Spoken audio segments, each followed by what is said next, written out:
Hello po, tamang linis si Inday.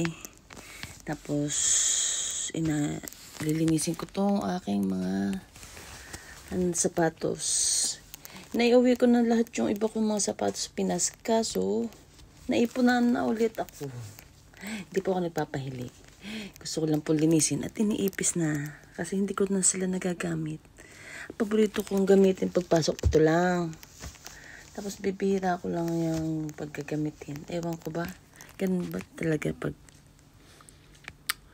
napapagala, napapabili. Yan.